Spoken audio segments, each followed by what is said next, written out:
وما انفقتم من نفقۃ او نذرتم من نذر فإن اللہ یعلمہ،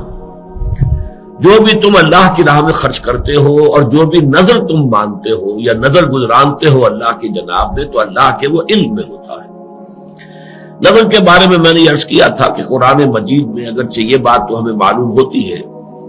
کہ اگر نظر مانی جائے، منت مانی جائے، تو پھر اس کا پورا کرنا ضروری ہے۔ یوفون بالنذر ویخافون یوما کان شرہ مستطیرا،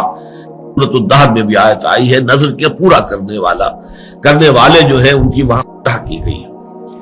البتہ میں نے عرض کیا تھا کہ جہاں تک نظر کا اصلاً معاملہ ہے تو میری طبیعت کچھ اس کو قبول نہیں کرتی، مناسبت نہیں ہے میری طبیعت کو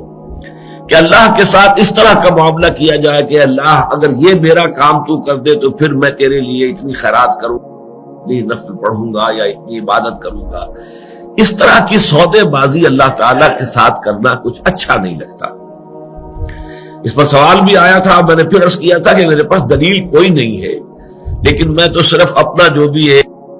ایک احساس ہے وہ میں نے آپ کے سامنے رکھ دیا ہے، لیکن میں اس کی حرمت کا کوئی اعلان نہیں کر رہا کہ نظر ماننا حرام ہے یا غلط ہے یا مکروہ تحریمی ہے، نہیں، لیکن یہ کہ بس میری طبیعت اسے قبول نہیں کرتی۔ اس اجتماع میں جو حضرات موجود تھے ان میں سے ہمارے ایک عزیز نے پھر مجھے حدیث نبوی جو ہے وہ پہنچا دی، جس سے کہ میرے اس خیال اور احساس کی پوری تائید ہو گئی۔ یہ حدیث قدسی ہے، یہ میں اب آپ کو پڑھ کر سنا رہا ہوں۔ یہ حدیث قدسی جو ہے احمد ابن حنبل رحمہ اللہ کے مسند میں موجود ہے، اس کے علاوہ بخاری شریف میں بھی موجود ہے، حضرت ابو ہریرہ سے بھی، حضرت عبداللہ ابن عمر سے بھی۔ لیکن بخاری میں جو یہ دو مقامات پر آئی ہے اس میں یہ صراحت نہیں ہے کہ یہ حدیث قدسی ہے، بلکہ یہ کہ نبی کی حدیث، نبی اکرم صلی اللہ علیہ وسلم کے قول کی حیثیت سے اس کو بیان کیا گیا ہے، جبکہ یہ حضرت ابو ہریرہ ہی سے، جبکہ مسند احمد ابن حنبل میں آئی ہے تو اس میں بالکل وضاحت ہے کہ یہ حدیث قدسی ہے، اور میں اسی کا متن آپ کو سنا رہا ہوں۔ عن ابی ہریرہ رضی اللہ عنہ عن النبی صلی اللہ علیہ وسلم قال قال اللہ عز وجل، حضرت ابو ہریرہ سے روایت ہے اور وہ روایت کر رہے نبی اکرم صلی اللہ علیہ وسلم سے کہ آپ نے فرمایا کہ اللہ تعالیٰ یہ فرماتا ہے، قال اللہ عز وجل لا یأتی النذر علی ابن آدم بشیء لم اقدرہ علیہ، نظر ماننے کی وجہ سے ابن آدم کو کوئی ایسی شے نہیں ملتی جو میں نے پہلے سے اس کے لیے مقدر نہ کر دی،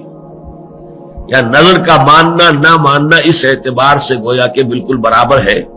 اللہ تعالیٰ نے جو بات پہلے سے طے کی ہوئی ہے اس نظر کی وجہ سے اس پہ کوئی تبدیلی نہیں ہوگی۔ فرمایا قال اللہ عز وجل لا یأتی النذر علی ابن آدم بشیء لم اقدرہ علیہ ولکنہ شیء استخرج بہ من البخیل یؤتینی علیہ ما لا یؤتینی علی البخل، لیکن یہ ایک ایسی شکل ہے نظر کی کہ جس کے ذریعے سے میں بخیل کے مال میں سے کچھ نکلوا لیتا ہوں۔ اگر یہ بخل جو ہے اس کے اوپر مسلط رہے اور وہ نظر نہ مانے تو وہ مال نہیں نکالے گا، وہ نہیں صدقہ و خیرات۔ نظر کے حوالے سے کم یہ کہ کچھ غرباء کا، کسی مساکین کا کوئی فائدہ ہو جاتا ہے، بھئی یہ فائدہ ہے، باقی جہاں تک میری تقدیر ہے، میرا فیصلہ ہے، وہ اپنی جگہ برقرار رہتا ہے۔ تو اس سے بہرحال میرا احساس تھا، اور اس پر میں نے اللہ کا شکر ادا کیا کہ وہ احساس جو ہے وہ